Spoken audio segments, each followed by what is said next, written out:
दर्पण जो है तीन प्रकार के होते हैं। इसमें सबसे पहला बात समतल दर्पण, ठीक है। समतल दर्पण को सबसे पहले समझ लेते हैं। समतल दर्पण,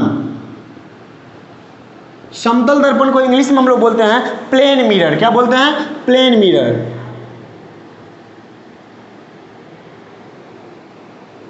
प्लेन मिरर, ठीक है। तो वैसा दर्पण जिसका परावर्तक सतह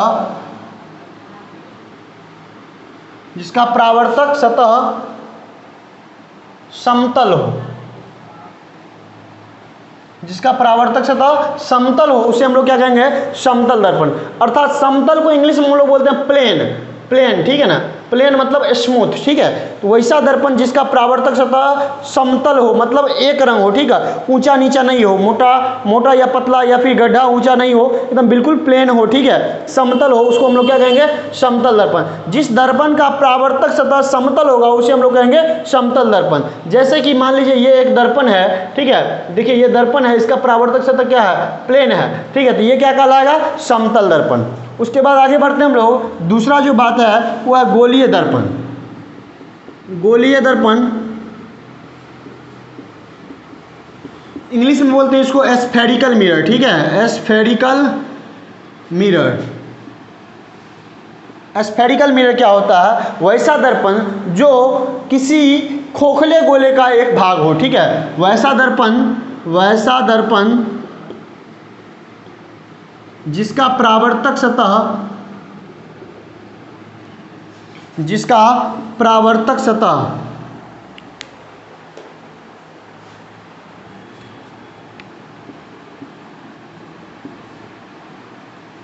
परावर्तक सतह किसी खोखले गोले का एक भाग हो।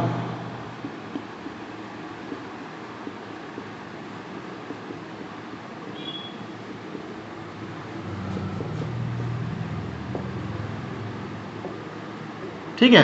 जिस दर्पण का परावर्तक सतह किसी खोखले गोले का भाग हो उसे हम लोग क्या कहेंगे? गोलीय दर्पण। अब ये भी जानते हैं कि गोलीय दर्पण जो है दो प्रकार के होते हैं, अवतल दर्पण और उत्तल दर्पण।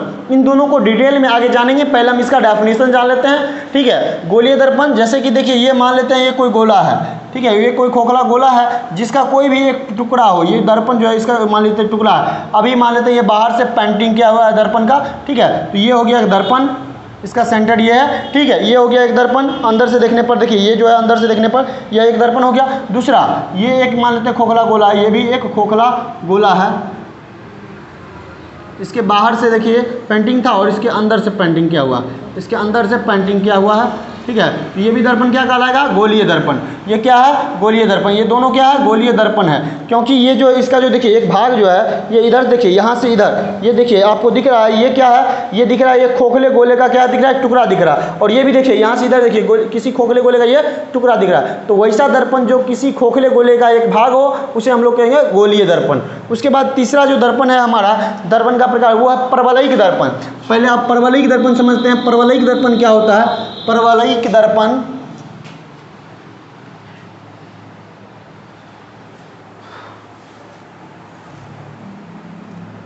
चलिए तीसरा है हमारा परवलयिक दर्पण। परवलयिक दर्पण परवलयिक दर्पण इंग्लिश में बोलते हैं parabolic mirror. Parabolic mirror. Parabolic mirror क्या होता है? तो वह दर्पण जो पूर्णतः गोलीय नहीं हो, ठीक है ना। वह दर्पण या वैसा दर्पण जो पूर्णतः या जिसका जो अच्छा होगा जिसका लिखिए जिसका परावर्तक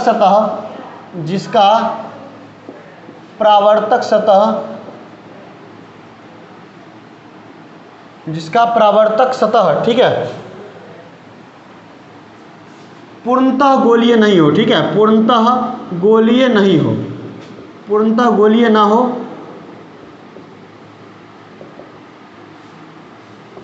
जिसका परावर्तक सतह पूर्णतः गोलीय नहीं होगा उसको हम लोग बोलेंगे परवलयिक दर्पण। जैसे कि देखिए एग्जांपल में ये दर्पण है, ठीक है। ये दर्पण है, ठीक है। इस दर्पण का कोई भी टुकड़ा होगा, ठीक है, पूर्णतः गोलीय नहीं है लेकिन लग रहा है, देखिए गोलीय है लेकिन ये पूर्णतः गोलीय नहीं है, ये पैराबोलिक फिगर है, ठीक है ना, पैराबोला के जैसा है, ठीक है, इसलिए हम लोग इसको बोलेंगे परवलयिक दर्पण। क्या बोलेंगे? परवलयिक दर्पण। अंदर से पेंटिंग क्या हुआ, एक अगर ऐसा भी रख सकते हैं हम लोग, बाहर से इसको पेंट कर देंगे, ये देखिए बाहर से पेंटिंग क्या हुआ इसमें, ये भी क्या हो गया? परवलयिक दर्पण, ठीक है, ये हो गया परवलयिक दर्पण। तो अभी हमने देखा कि आप दर्पण 3 प्रकार के होते हैं, समतल दर्पण, गोलीय दर्पण और परवलयिक दर्पण। समतल दर्पण जिसका परावर्तक सतह समतल हो, गोलीय दर्पण वैसा दर्पण जिसका परावर्तक सतह किसी खोखले का एक भाग हो, ठीक है, और परवलयिक दर्पण वह दर्पण जिसका परावर्तक सतह पूर्णतः गोलीय नहीं हो। अब इसके बाद हम लोग जानेंगे अभी जस्ट कि गोलीय दर्पण के प्रकार को जानने, ठीक है। गोलीय दर्पण हम लोग जानते हैं 2 प्रकार के दर्पण, अवतल दर्पण, दूसरा उत्तल दर्पण, ठीक है। गोलीय दर्पण कितने प्रकार के होते हैं? 2 प्रकार के, अवतल दर्पण और उत्तल दर्पण। इन दोनों को अब डिटेल में हम लोग अभी समझेंगे। इंग्लिश में बोलते हैं अवतल दर्पण को कॉनकेव मिरर, ठीक है, कॉनकेव मिरर, कॉनकेव मिरर, और इसको बोलते हैं कॉन्वेक्स मिरर, ठीक है, कॉन्वेक्स मिरर, कॉनकेव मिरर और कॉन्वेक्स मिरर। मिरर जो गोलीय दर्पण है हमारा, ये 2 प्रकार के होते हैं, अवतल दर्पण और उत्तल दर्पण। तो इन दोनों को समझेंगे। अब देखिए एक एक करके समझते हैं। पहले समझ लेते हैं अवतल दर्पण क्या होता है। वैसा दर्पण जिसका परावर्तक सतह धंसा हुआ हो, ठीक है। क्या लिखेंगे?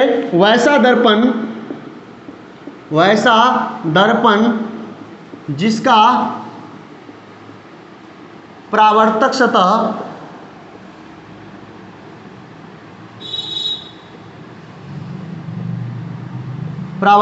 धंसा हुआ हो, ठीक है।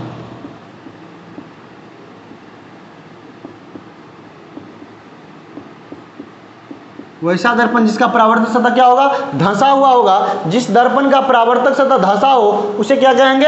अवतल दर्पण। जैसे कि देखिए आपके सामने ये है दर्पण, ठीक है, ये परावर्तक सतह उसका है और ये धंसा हुआ है, आप देख सकते हैं। इधर बाहर से पेंटिंग क्या हुआ है, ठीक है, बाहर से सिल्वर्ड क्या हुआ, रजतीत क्या हुआ, तो ये क्या हो गया?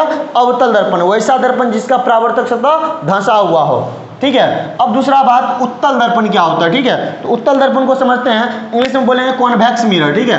कॉन्वेक्स मिरर ये क्या होता है? दूसरा, ये पहला था, दूसरा देखते हैं। वैसा दर्पण, वैसा दर्पण जिसका परावर्तक सतह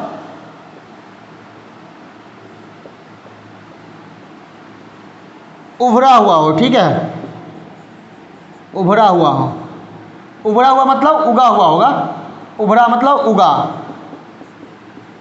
उभरा हुआ हो, ठीक है। जिस दर्पण का परावर्तक सतह उभरा हुआ मतलब उगा हुआ होगा, उसको क्या कहेंगे हम लोग? उत्तल दर्पण कहेंगे, ठीक है। इसको देखिए फिगर के द्वारा दिखाएंगे। ये देखिए जैसे कि ये दर्पण है, ठीक है, इसका अंदर से पेंटिंग किया हुआ, अंदर से रजतित किया हुआ है, तो ये दर्पण का जो सतह है देखिए उगा हुआ है ना, ठीक है। तो इसको कहेंगे हम लोग, जो उगा हुआ हो जिस दर्पण का परावर्तक सतह, उसको हम लोग बोलेंगे उत्तल दर्पण। जिस दर्पण का परावर्तक सतह धंसा होगा उसको कहेंगे हम लोग अवतल दर्पण, ठीक है। समझ में आ गया होगा। जैसे कि आप अपने हथेली को देखिए, ठीक है, आप अपने हाथ को देखिए, जैसे ये हाथ है हमारा, ठीक है, हाथ है, तो देखिए इसको अगर बाहर से पेंट कर देंगे तो इधर का जो सतह दिखेगा, देखिए ये गड्ढा है, गड्ढा, इसको बोलेंगे हम लोग अवतल दर्पण। और अगर देखिए अंदर से पेंट कर देंगे, इधर से उभरा हुआ है तो इधर से क्या कलर, अगर अंदर से पेंट किया हुआ है, इधर से देखिए उभरा हुआ, ये हो जाएगा हमारा क्या? उत्तल दर्पण। इधर से देखिए तो उत्तल दर्पण, इधर से देखिए तो अवतल दर्पण। हाथ में ही देखिए, आप अपने हाथ को इस तरह से कीजिए। अब देखिए इस इधर से देखिएगा तो ये देखिए क्या हो गया? अवतल दर्पण। इधर से देखिए ये हो गया उत्तल दर्पण। कंप्लीट, समझ में आ गया? चलिए इसको आप नोट कर सकते हैं। अब हम लोग देखते हैं समतल दर्पण के